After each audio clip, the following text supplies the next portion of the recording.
Here we have the contents of the hardware pack. These are the nuts, bolts and washers for putting the mower together. We need to put these hexagonal nuts inside the hexagon on the plastic nut. Easy way to do it. Just thread them on a tiny bit onto the bolt, push it in there and do the bolt. These bits we need now. The stops for the bottom of the lower handles and the screws and washers to fit them. Here we have the lower handle. These plastic bungs here go in the top. This piece here then goes in this hole here. What we can see from here is that the handle is not yet fully at the bottom of the handle tube, and it's important that the handle is pushed down correctly so that the bottom of the handle is in the bottom of the handle tube. And it can require a robust push and sometimes a bit of twisting to make certain that we get the bottom of the handle into the bottom of the hole. Next we take this screw and this little flat washer here, and they go in the top of that groove and screw into the hole in the handle. With a screwdriver, they need to be screwed up tight to hold the handle firmly in place. Next we're going to assemble the upper handle onto the lower handle.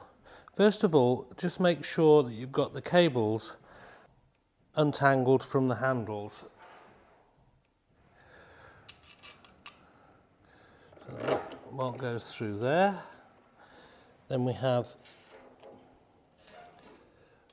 a flat washer, and then the wing nut we prepared earlier.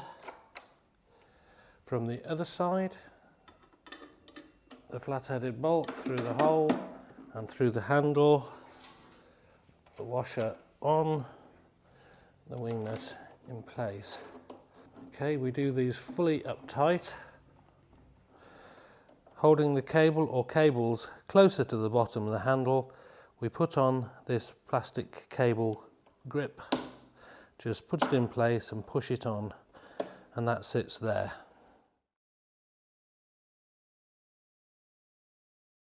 Next we're going to attach the collecting bag to the collecting frame. I find it better to start at the top with the top middle plastic sleeve, which we clip over like that. The next one is this one here, which actually has to come through this gap. So we need to open it out quite a bit to thread it through like that. Okay, we need to open them out a little bit just to get them started, and then press them home all the way down. We need to open this one out quite a bit to fit it through the gap here, like that. That one's on. And then again, we can go down the side.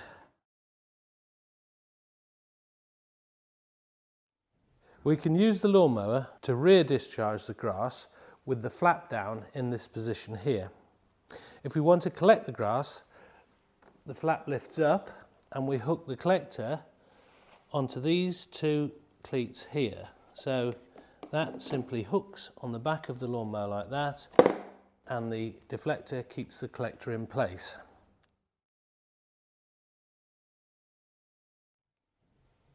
To adjust the height of cut of the lawnmower, there is a lever on the rear here like this, which allows you to go up and down to select the height of cut you want, and we have the same on the front of the deck.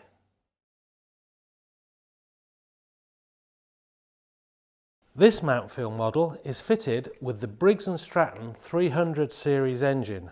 This is a 4-stroke engine, so it requires the oil for the sump to go in here, which is the fill tube with a dipstick, and the petrol to go in the fuel tank on this side here.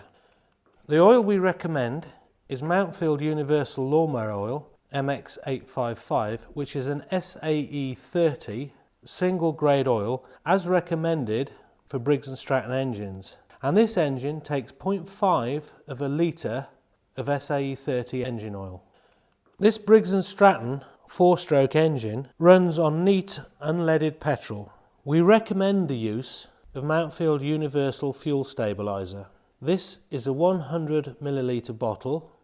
It's what we call a one-shot. It's the correct measurement for 5 litres of unleaded petrol.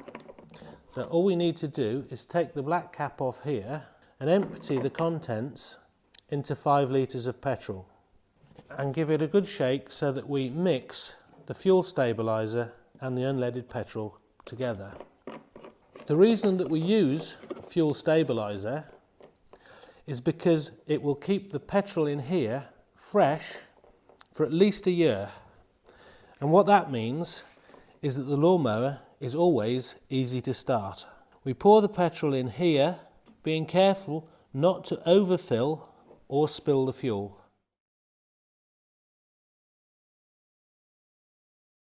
This 300 series Briggs & Stratton engine features a primer carburettor. That means there's no manual choke and no throttle because the engine runs at a governed speed.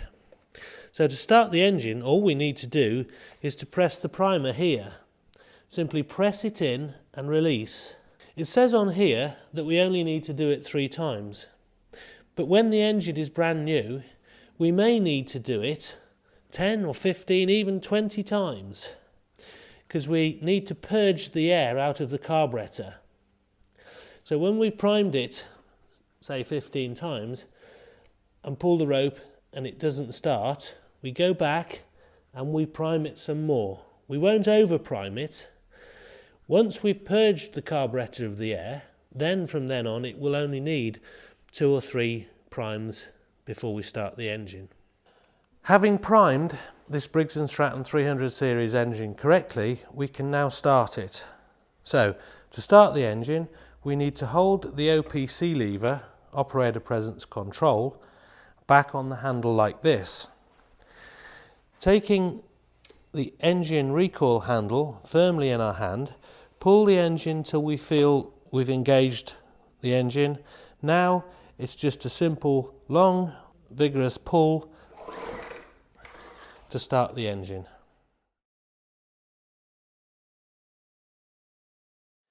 Service Link is Mountfield's own service centre, and there is a helpline number here. If you have any difficulties with your machine, give the call centre a call. They will either resolve it over the phone or refer you to one of our over 600 Service Link dealers throughout the UK and Ireland.